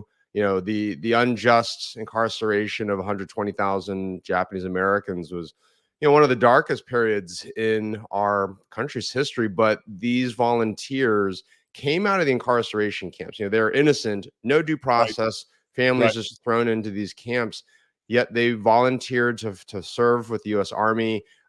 They fought bravely in Italy and in France, and they're called the Purple Heart Battalion because they're the most decorated unit in U.S. military history. And wow, I didn't know that. Wow, that's amazing. Until recently. So, I've never actually gone to battlefields before. I've only really read about wars in books, but to go, not just go where these battles happened, but to be with the families of these veterans from the Purple Heart Battalion. I was with the tour group. It was really special for me to hear from the daughters and the cousins of these veterans, and hearing the stories of these heroes. These are real life heroes that performed just valiant actions, sacrificed it all, for our freedom and for our liberty. And so I'm planning to write a book. And I'm excited to read it. I really am. I'm excited to read it. World War II is one of my favorite periods of history. When I was a kid, going up through junior high and high school, my dad had that series of books. Do you remember the Time Life series of books on World War II? Oh, wow. Yeah. Had the black and white covers, the photo wraparound covers. I probably read every one of those, and he didn't have them all, but he had a big chunk of it. I probably read every one of those books at least once, if not twice. I was just fascinated by all that stuff. And so I would love to hear about that. And you're right. The internment of Japanese Americans is probably one of the darkest moments in American history, in my opinion. And I would even say that it is potentially darker than the original slave trade in America, simply because these were American citizens who were interned without due process, without anything. I mean, it was a complete and total abrogation and violation of the Constitution. They were already endowed with all the rights and everything else. And it was a scary thing to think about. I mean, think about something like that happening today to a racial group, a religious group, a political group being incarcerated and interned in that way. That is it's a terrifying thing for sure. Yeah, absolutely. And, it's we need to look to the past sometimes to inform, the future, and just to remember that, humans were obviously capable of really terrible things. And, my European trip concluded at Dachau, a concentration camp right outside of Munich, which is where the Purple Heart Battalion, they were one of the first to come across the Dachau concentration camp. And, just to see and be in a place where so much pain and suffering and sadness and death happened was really something. It was really something. It is. It's sobering to think about when you're on the actual places where it happened. It's definitely sobering to see that go on. All right. I was just thinking of Iwo Jima. Well, I went to Guam one time and got a trip down there and saw that. It's crazy. All right, we're going to jump into it here. Chris Cheng is our guest. We're going to introduce him and get things rolling. We'll talk about Chris's YouTube channel and all the YouTube. Oh boy. We're going to talk about all the you saw the Hickcok45 thing, right? Oh yes. We've been talking about that all morning. We're going to continue. Chris Cheng, our guest, the Michael Duke Show, Common Sense, Liberty-Based Free Thinking Radio. Here you go. This is for you.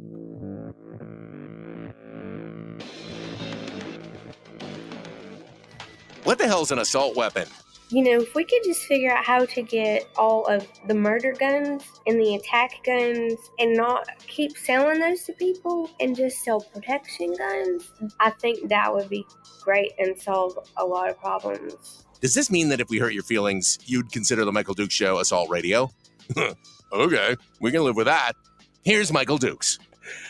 He's a guy that has only protection guns, no murder guns for him. No murder guns here. It's just protection guns. Chris Cheng, Top Shot champion, season 4 of the show Top Shot that was on the History Channel. And of course, many more hats beyond that. Now, spokesperson for the NSSF, one of the founders of the Asian American Pacific Gun Owners Association, author, commentator, all around good dude. He joins us this morning. Oh, and YouTube channel owner.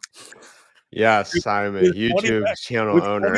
20,000 subscribers, which is a significantly more than I have. But since we've just been talking about this whole Hickcok45 thing and the ever constantly moving target of of what's acceptable and what's not and all this other kind of stuff, Chris Cheng joins us this morning. And we were just talking during the break about his book that he's working on right now. We'll talk about that in the future, but I really am excited. We should spend one whole show talking about that here as we go through. But this is, Chris, this is the problem. YouTube and Facebook, these megaliths, right? These are the dominant companies in their spaces, right? There are other video channel or companies or platforms. There are other social media platforms, but Facebook and YouTube, these guys dominate the market. And so what they says goes, on their platforms, and everybody uses their platforms because everybody's using their platform. And yet we see things like what happened to Hickcok45 this last week, where the rug was essentially yanked out from underneath of them. They already demonetized all the gun channels, so they're not really making any money off ads that are streaming in their streams, right? And so they were living off of the sponsorships that they had gone out and garnered themselves. And now they went back and not only have stopped the ability to do that, they're going back and retroactively killing old videos that had those things. It's astonishing. As a YouTuber, and I know 20,000, you're not a huge YouTuber, but you've utilized the platform. I mean, what are your thoughts on this? Give me your thoughts on what's happening in that space, especially since you work in tech and have worked with a lot of these companies. As a former Google employee, and Google owns YouTube, I can see where this is all going. I mean, we are going to be in a place where guns and gun content are essentially going to be, for all intents and purposes, banned on YouTube. I mean, that is the direction that we're going in. A few years ago, I was actually part of a working group. There were some gun owning tech people.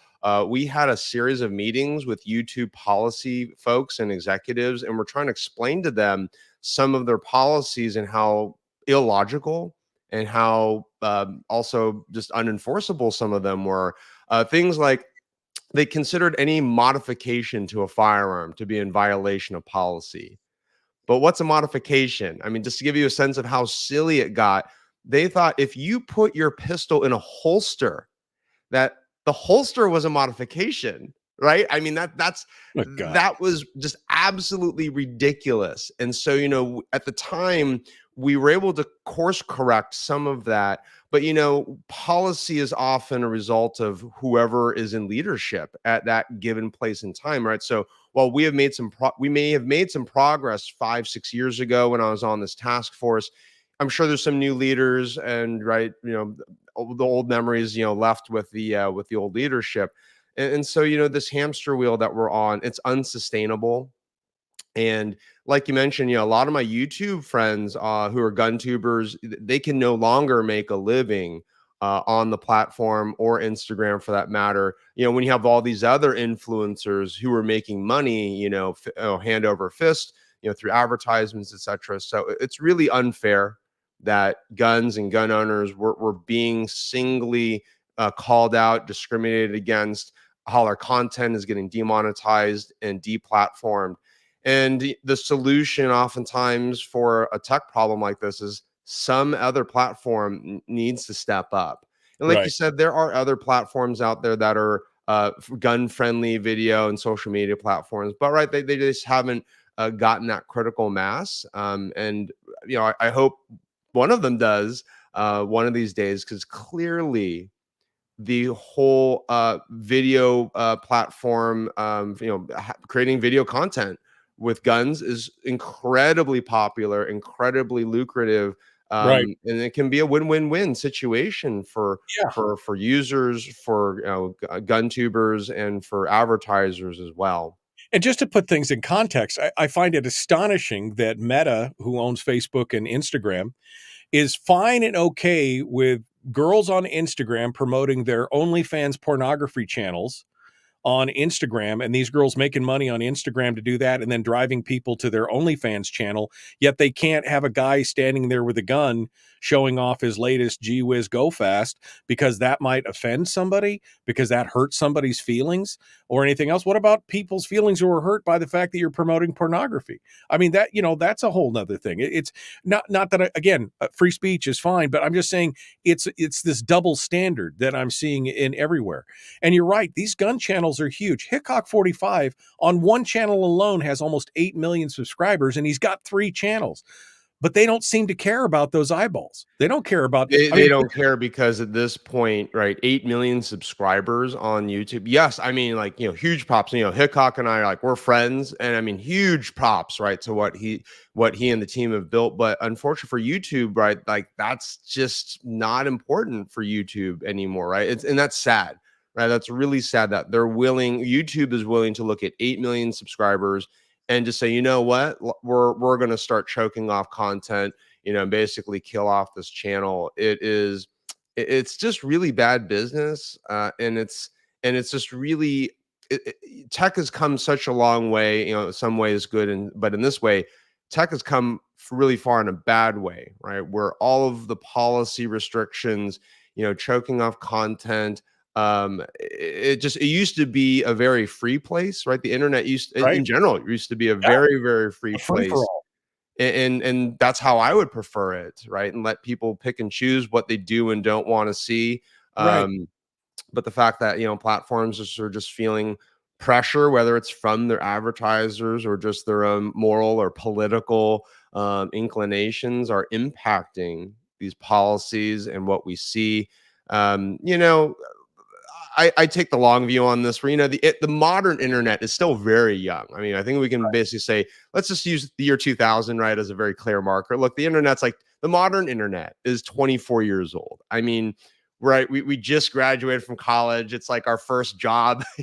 We don't really have a fully developed adult brain. So the internet, we're still figuring it out. And I'm a huge believer in technology. We'll get there. It's going to be painful, like everything else. Yeah. Well, I think part of the problem here too is that this reinforces the siloing of people, because people say, well, Mike, why don't you just, because we're talking about this, I have a Rumble channel. I've never put a video. I've never streamed to it. I started it and I was like, because part of the problem is I'm trying to reach the broadest audience that I can. That's why I'm choosing YouTube. Right. But the problem is, as they continue to squeeze down and try and force people off, people will eventually go to maybe Rumble or something like something similar.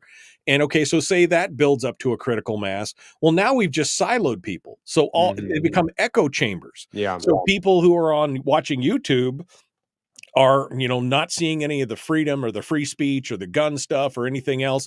And the people over on Rumble are hearing the same echo chamber of all those people over on YouTube. They're all commie, liberal, whatever. So we're not going to, it continues to silo people and divide us. And I think that's horrific with what we could do with this technology. And instead we're dividing ourselves instead of coming together in this immersive, everybody learning something from everybody.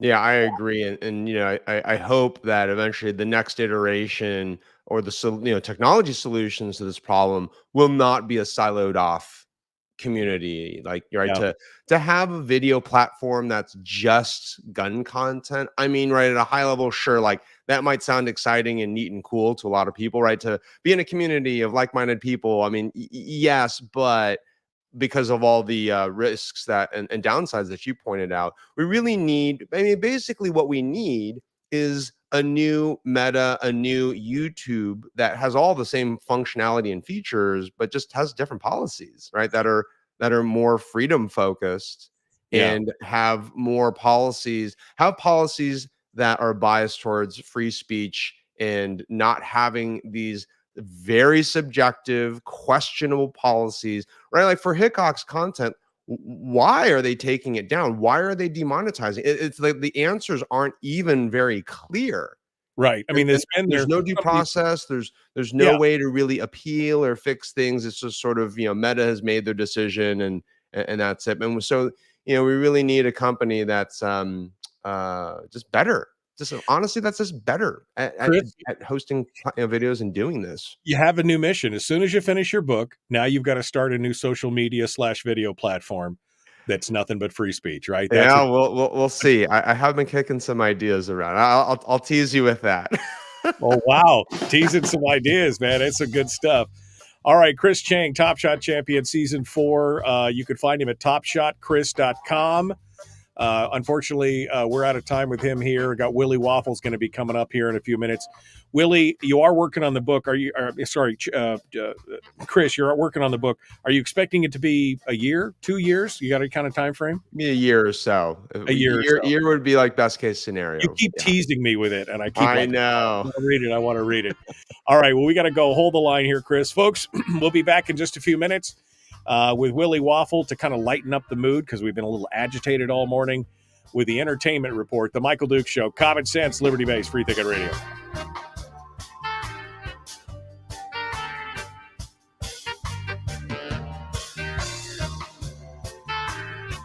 Sorry, I kind of bogarted all your time there, Chris, to get to talk about what you wanted to talk about. But this is just it's really bugging me, man, because, I mean, you worked in tech. I can't imagine. It sounds like the people who are in charge of this stuff know absolutely nothing about guns. And it's just like their whole philosophy is kind of antithetical to the whole gun culture. Is that? Yeah, the internal politics and dynamics that often exist at a tech company is, the policy team, right? They're their own.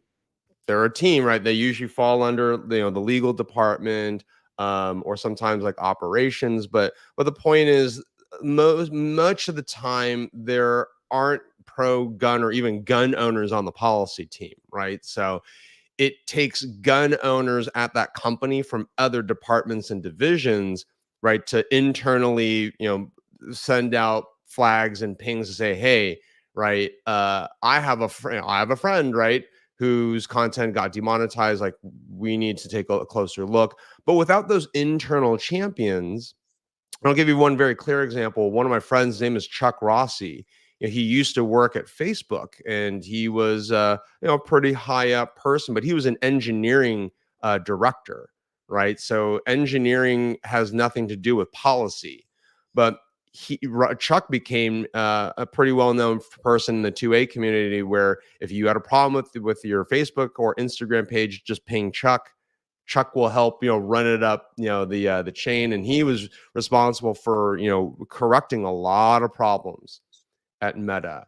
But right, the problem with that was Chuck left Meta a few years ago, right? And now that internal champion is gone. Right now, we're obviously experiencing more problems like Hickcok is experiencing, not just at Meta, Facebook, but YouTube and other platforms as well. So, we can't have policy relying on single individuals, being our internal champions. Right. It can't be the outliers that are trying to fix it for us, the unsung heroes, because eventually they get overworked or they get booted out because, hey, we get tired of this guy squeaking about this all the time. Yeah. So boot him out. And here's the most important part is, remember, if I was in customer support, right, for my day job, and I have people who would be pinging me about gun stuff. It's like, look, like, my job is not policy, right? So any gun policy stuff that I did was all like volunteer time, right? And I have to worry about not being perceived by my colleagues as being distracted, right, from my core job and focusing on this gun policy stuff, which some of my colleagues may like not care about, right? Or they may disagree with me, right? So there is this kind of little dance, a little bit of walking on broken glass that you have to perform too. If you are not on the policy team and you're trying to advocate for gun friendly policy. That's not your job, right? That wasn't my job. It's a risk for me to do this, but for some people like Chuck, right, they took the risk. They were fantastic at it. But that's to set some of the internal politics and dynamics going on. I don't even want gun friendly policy, Chris. I just want gun neutral policy. You don't have to be pro gun. Let's just be neutral about it. I mean, when you add up all the subscribers from not Hickcok, but Demo Ranch and Herrera and all these, you start we're talking about 50, 60 million people who are, that's a huge component. If you're a company, why wouldn't you want to monetize that? Why wouldn't you want to be able to get that revenue and it makes no sense to me whatsoever. But until somebody comes up with a better mousetrap, and maybe it's Rumble, maybe it's something else, maybe it's, maybe Chris makes the Freedom Network, firstamendment.com, freespeech.com, something. Maybe that's what we need to do. I don't know. All right, Chris.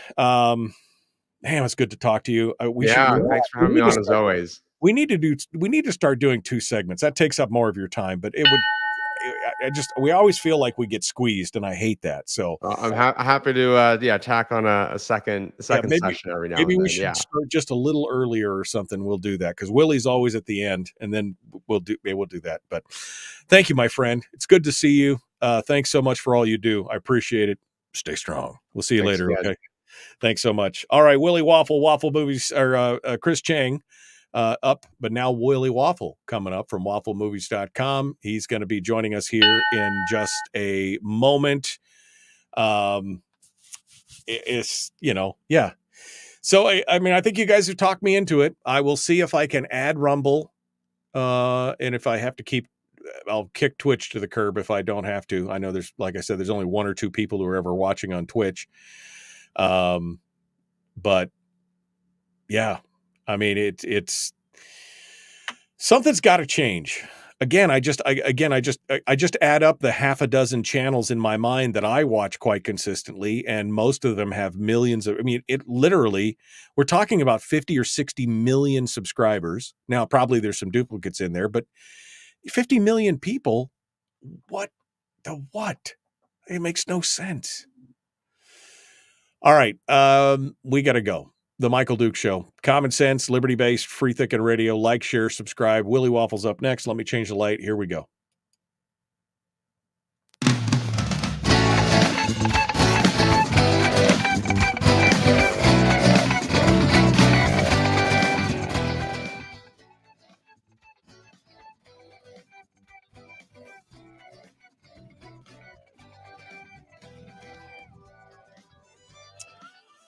It's Friday. It's Good Morning, Americans. It's Friday. Stand by for news. Entertainment news, that is. That's a Paul Harvey throwback for those people who don't know. Come on. Who doesn't love Paul Harvey? Willie Waffle, he's probably young enough he doesn't even know who Paul Harvey is. That's the scary part. Hello, my friend. How are you? I totally know who Paul Harvey is, and it's time for news. It's time for news. That was always me, But my favorite one was always like, Good Morning, Americans. It's Friday. And I'm like, yes. So just, Yeah. Anyway. No, I love Paul Harvey. Matter of fact, he was, I worked for ABC Radio. Okay. And Paul Harvey was like the star of ABC Radio. And we got a new GM at our radio station at one point who was Paul Harvey's boss, in the sense that he was the corporate person who just made sure Paul was happy. Yeah. And made sure that Paul had everything he needed. So I have a very strong affection and connection to Mr. Harvey. And I remember vividly when he was having voice problems and was struggling and just what a horrible loss it was. And this is one of those guys, man. They made radio. And Paul Harvey made radio. I miss him. I miss him. Yeah, absolutely. Yeah. All right. Well, enough of the nostalgia kick. Let's move on over to the entertainment news this morning. I guess we'll get the politics out of the way first because, this is Friday, man. Come on, but we got to do it. Apparently being a VP nominee is good for business out there. It's very, very good for business. Yes. Mr. Senator J.D. Vance, now vice presidential Republican nominee, is seeing some very, very, very big returns over the past week. Because for those of you who don't know, he is the author of a book called Hillbilly Elegy, which was a memoir of his time growing up poor in rural Ohio, and really seeing his family and seeing the people around him struggling with drug addiction, struggling with poverty, struggling to just make it every day. And the book, suddenly after he was nominated for the vice presidential nomination, went to #1 and #2 on the Amazon.com charts. Because the paperback was #1 and the hardcover was #2. Wow! And the movie saw its views on Netflix, because there is a movie, directed by Ron Howard, starring Glenn Close. Not exactly, chopped liver there, people. And the movie shot up at least 1,179%, putting it in the top 10 of movies. And I will tell you right now, last night, when I was going over some notes and getting ready for today, I took a peek at Netflix, and it was like the #2 movie on Netflix. Wow. Yeah. I didn't realize that he had written a book and had a movie based on it. So I guess, we'll have to go watch it and read it and see it. I mean, people are losing their minds over the nomination. So it is what it is, but interesting to see how a little bit of bump with fame like that can make a difference in so many different other ways. I know. Why couldn't I have been nominated for vice president? I'd like to sell some books. Yeah, well, I'd like the attention. You have to write a book first, Willie. That's the thing. You have to write a book. I did. Deep in the queue. That's right. Deep in the. I did. All right. I still get at least $1 in royalties every year from that book, by the way. At least $1. Well worth the time. And it comes out around the same time every year. I look at my account. I'm like, hey, I got 75 cents this year. All right. I know. I did some of my early audiobooks. I did some early audiobooks, and they were pretty small, pretty low key. And I get, every now and then I'll get like $10. Here's $10. And I'm thinking, all that work for $10 a year. That's great. Right. Thank you so much. All right. Well, let's talk about the consolidation wars are continuing, or so it seems. AMC is now going to. Are they joining forces? Are they just syndicating? What are they doing here? AMC is moving over with Netflix. Yeah, I think syndicating is a good way to put it. They're basically taking a lot of their popular shows and giving the streaming rights, well, probably selling the streaming rights on some level, to Netflix so that they can get more views. I mean, this is actually a beautiful, wonderful promotional opportunity for AMC. So, a lot of their shows, they have their own AMC Plus streaming service, which has like 11 million people. And they're going to make their stuff available to Netflix, which, as of today, has 277 million subscribers. Ooh. So, in a couple of weeks, you're going to be able to see, all the big AMC stuff. Anne Rice's Interview with the Vampire, Anne Rice's Mayfair Witches, Fear the Walking Dead, some of the Walking Dead limited series they've done, The Ones Who Live, and Daryl Dixon. And, what AMC is hoping is that, as these things air on Netflix, they'll get more popular. And when they bring out the new seasons of many of these shows, that it will result in higher ratings for them on AMC. That's kind of a great cross promotion. I mean, I can't imagine that Netflix would be willing to part with a lot of money for that. But even if you get a little money and then all that extra eyeballs, yeah, it definitely can help. Definitely will help. I mean, I'll throw it out there right now for you. Look at there's 2 programs that Netflix picked up that ran in other places before that had gone nowhere. One of them was Loudermilk, which is a hilarious sitcom that Netflix picked up, and it became really popular. And something we're going to talk about this week, Cobra Kai, which started off on YouTube's Red channel and had like a season or 2 and didn't really get a lot of play. And then when it hit Netflix, it became the massive hit that it is today. Well, it does matter where things are airing, because you have to have that much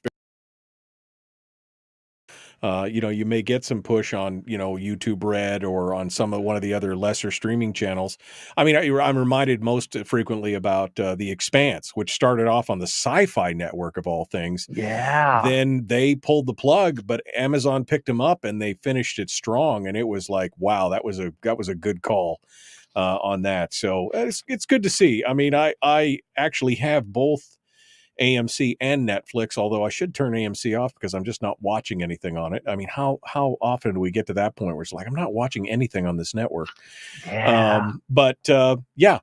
Well, we'll have to see how it does, and see what comes out of that. AMC streaming on Netflix right now. Again, Fear the Walking Dead, all the different limited parts of it. Dark Winds, the Anne Rice 2 series that she's got out there. We'll see. We'll see what happens. August 19th. August 19th is Okay. the official day. Okay. My buddy Nicolas Cage. Yeah, baby. He's getting some work. This guy, I mean, he's really had a renaissance. He really has. He still does some of those kind of B-grade straight to video movies, but he's always good in them. I've never seen a Nicolas Cage movie that I was like, man, that wasn't worth it. And he's got a brand new one that just got picked up.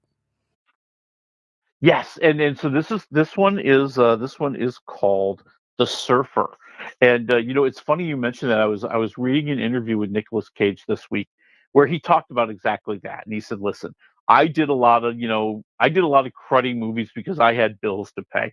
But he says, I always gave it my all because that's what I care about. I care about the work. I care about my acting. And so that's why I agree with you. I've never seen him bad in a movie. And I think this is one that's really going to take off. I think it's really cool. It originally played at the Cannes Film Festival. Now it's been picked up by Lionsgate and Roadside Attractions. It is a psychological thriller. It is called The Surfer, where Nicolas Cage is an Australian who returns home to Australia with his family, and he finds his local beach has been taken over by a local. Not going to stand for that, people. I've tried to picture. He's going to take care of it. I've tried to picture Nicolas Cage with an Australian accent. I mean, it will be over the top and amazing. I can't wait. But doesn't this sound like? I mean, this sounds so much like an '80s film, right?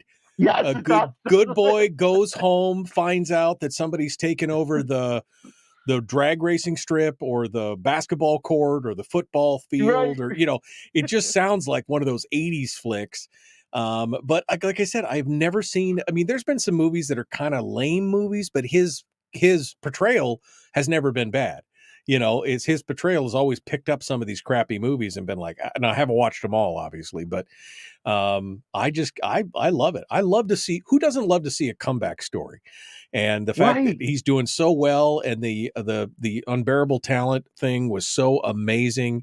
The Renfield thing was amazing. This new Longlegs is going to be amazing. I can't wait to see him do more stuff. I think this is good overall. Oh yeah, and I'm going to throw out there, eventually if you have some time on your hands, and I always tell people, if you're a Nicolas Cage fan, 2 movies that he's done recently which were really, really cool. One was called Pig, where he was a chef who kind of walked away from it all and has his little truffle sniffing pig that gets stolen, and he wants it back. And then he also did a really cool movie. It was last year or the year before, Dreamscape, where he plays a man who just for no reason whatsoever starts popping up in people's dreams and suddenly becomes famous as people talk about what happened in the dreams and what he did in the dreams.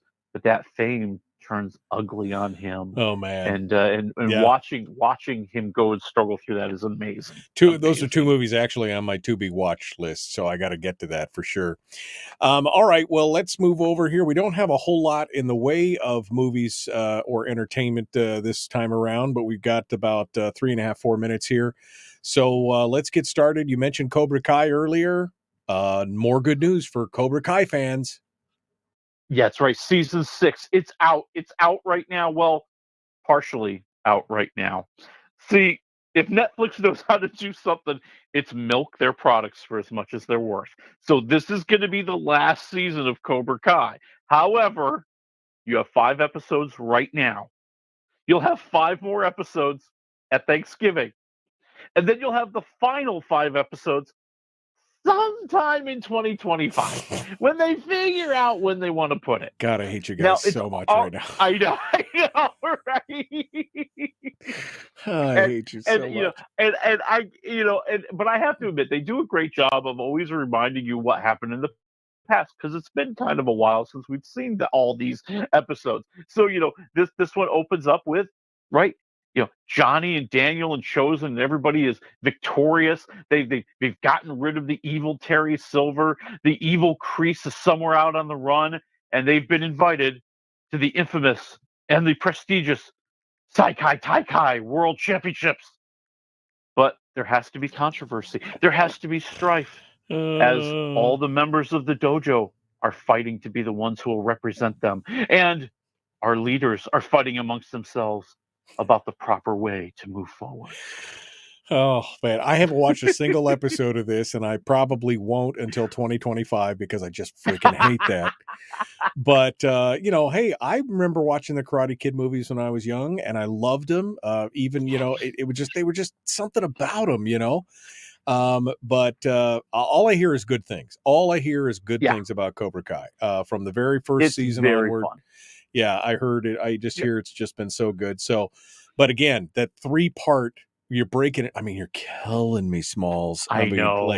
I know. They did that with Stranger Things. Remember, they broke it up, and here's the first 5 episodes, and it's 6 months later you get the second half, and you're like, I hate you guys so much.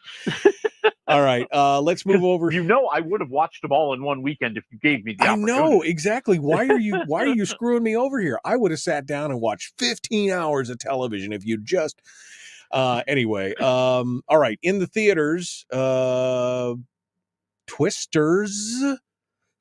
Right, it was an S. Oh my God, this movie was 1995, 1996.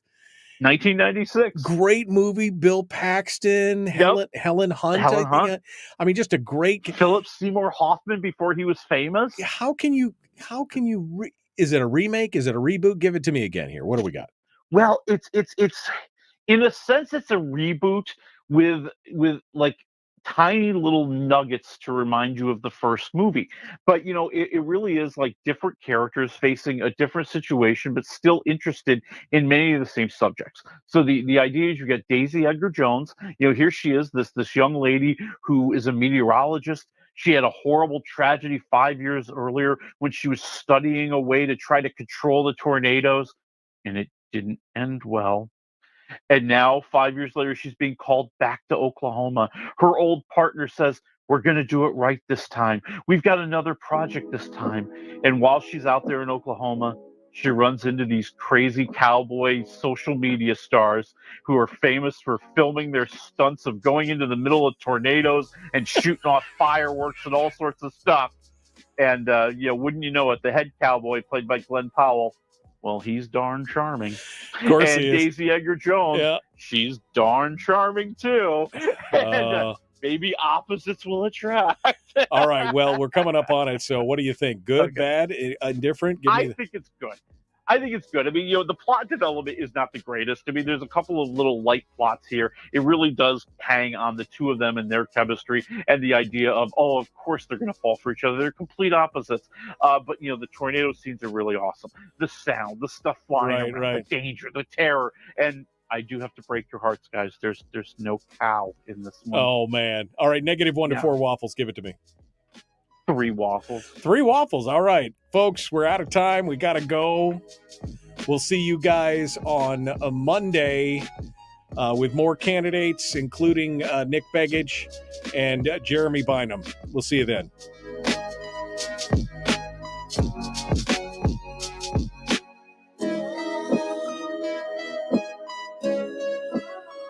I mean, I probably watched Twister a half a dozen times. I mean, I loved I loved the story. Bill Paxton, of course, was amazing. Helen Hunt's always been great.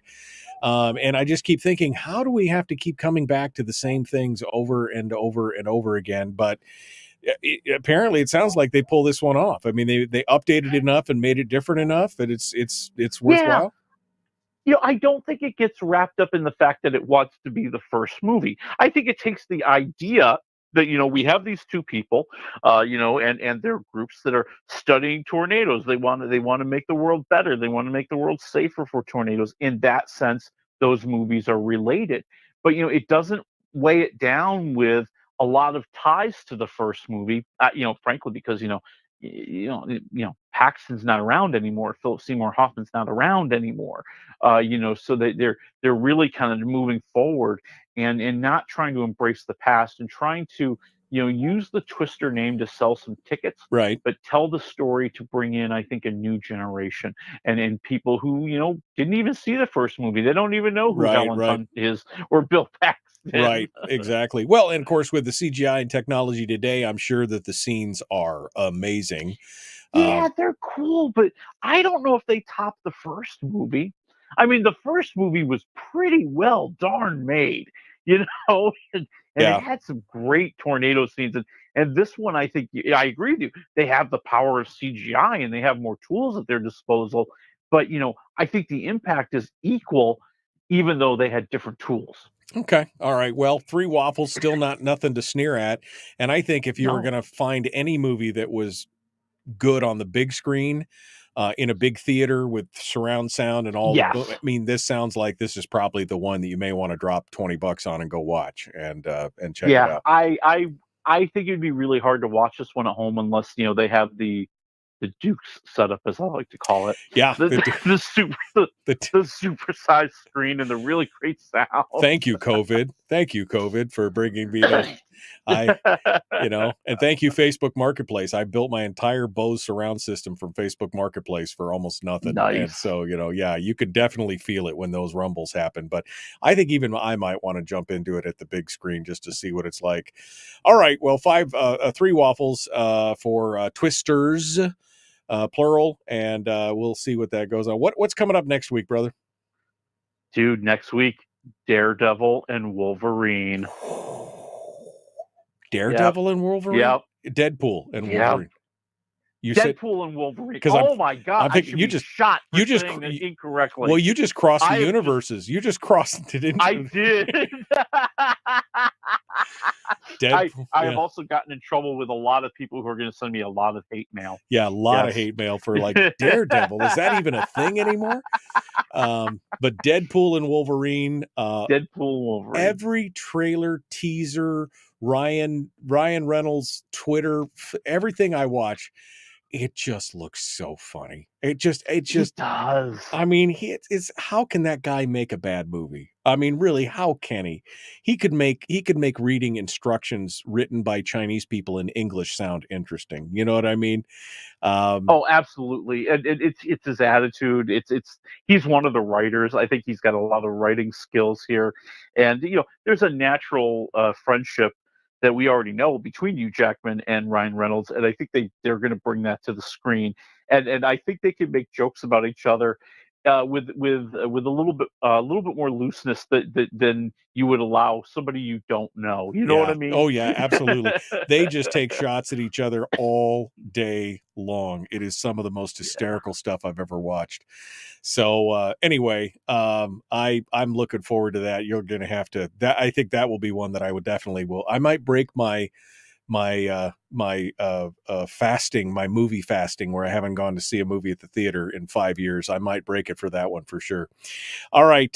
So Deadpool and Wolverine next week and whatever else comes up. Sounds That's good. it, man. No, I mean, I'm going to have to search to see if there's something on streaming to go along with it. Yeah. But, that's it in the theaters, man. Nobody wants to take those guys on. Like, nobody wants to take on Twister this week. Yeah. Nobody. Well, movies slowing down, man. Theater releases slowing down. It's getting weird. All right, brother. We'll talk to you next week then. Have a great day. You too. Talk to you later. Folks, again, we will see you on Monday. Jeremy Bynum and Nick Begich. Enjoy your weekend. We will see you then. The Michael Duke Show, Common Sense Radio.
We've shed our terrestrial radio skin, and now we are slimy lizard internet people.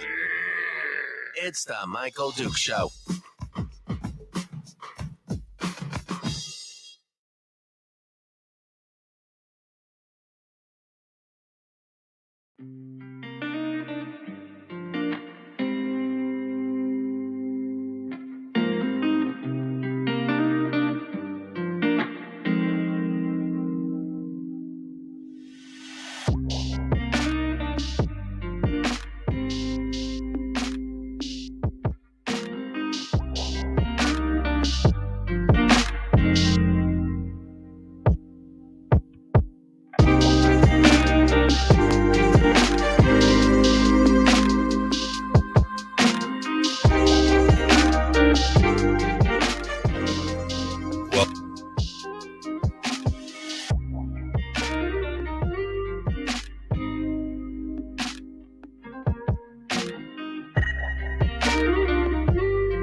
Thank you.